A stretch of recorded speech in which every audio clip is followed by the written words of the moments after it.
Well guys, we have another classic example of everything woke turns to ish as Cracker Barrel joins the growing list of businesses that are fleeing the Portland, Oregon area. They're closing 3 of their 4 Oregon locations, citing the pandemic, but I honestly think that that's a total hunk of BS. Watch the video, see what you guys think. See ya to most of Oregon. Thanks for joining us. I'm David Molko. Today, Cracker Barrel, the roadside chain known as much for its country store as its chicken fried steak, abruptly shut down 3 out of its 4 Oregon locations, 2 of those in the Portland metro area. Catherine Cook caught up with customers and now former workers, all who were caught off guard. Outside Cracker Barrel in Tualatin, the signs took customers by surprise Monday. They closed. There's a sign on the door. So that's sad. Peggy Irvine didn't know what to make of the sudden closure. Neither did Jordan Nursky, who worked here. We didn't really know anything was happening, and then just out of the blue this morning, just got a phone call, and I'm like, yeah, well, we got a team meeting. At the Cracker Barrel in Beaverton, I'm really upset. I drove especially to have something to eat and they closed. Another surprise closure. When you're raised in the South and there's no good Southern cooking around here, I didn't know if the Yankees could support good Southern cooking, and apparently not. Cracker Barrel shared a statement with us. It read in part, "We are saddened that we have been unable to overcome the impact the pandemic had on our business and have made the difficult decision to close the Beaverton, Tualatin, and Bend locations. The decision to close a store is never one we take lightly, and our focus right now is in assisting our impacted employees during this transition." I thought that places here that made it through the pandemic would still make it through, and Cracker Barrel's pretty popular, so that was surprising. Back in 2017, about 100 people lined up for the Cracker Barrel's grand opening in Tualatin, the chain's first on the West Coast. Irvine remembers it stayed busy for years. Tons of people. You couldn't get in for like an hour and a half wait. But times have changed. Last August, Cracker Barrel closed its Jansen Beach location.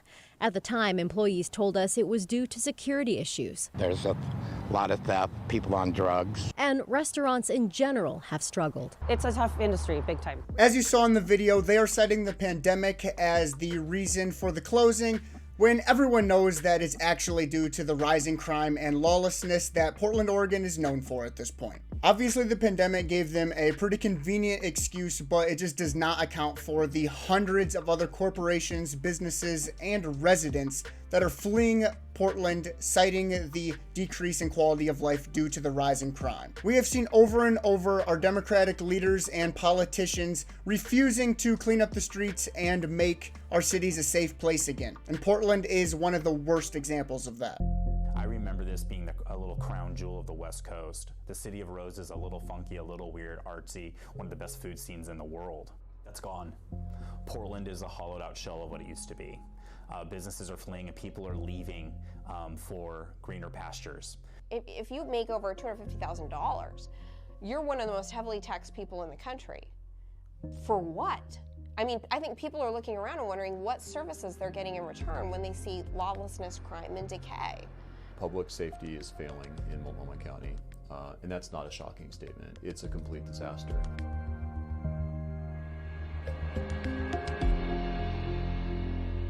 2022 set a new record for homicides in the city of Portland. Record homicides for a second year straight. Record year of gun violence. 96 homicides in Portland last year, and police already telling us they've responded to 12 shootings in the new year. Homicides up 61%. A man dead after a stabbing at a home in the Lentz neighborhood. 1 person dead and 1 hurt. The walls of her home are covered in bullet holes. Police have been in a standoff. Carjacked a passing driver. The 4th time in the past year that the business has been broken into. That is seriously so sad, guys. I live in the Midwest and I just have never seen anything like that happen ever. It's obvious at this point that they have no idea how to slow the rise in crime, and that is in turn killing our American economy, because all of these businesses that are being forced out of the cities are not just ceasing to exist at that point. They're moving overseas to the places that they don't have to worry about all of this nonsense happening. The lawlessness and stupidity that has taken over America in the last 3 years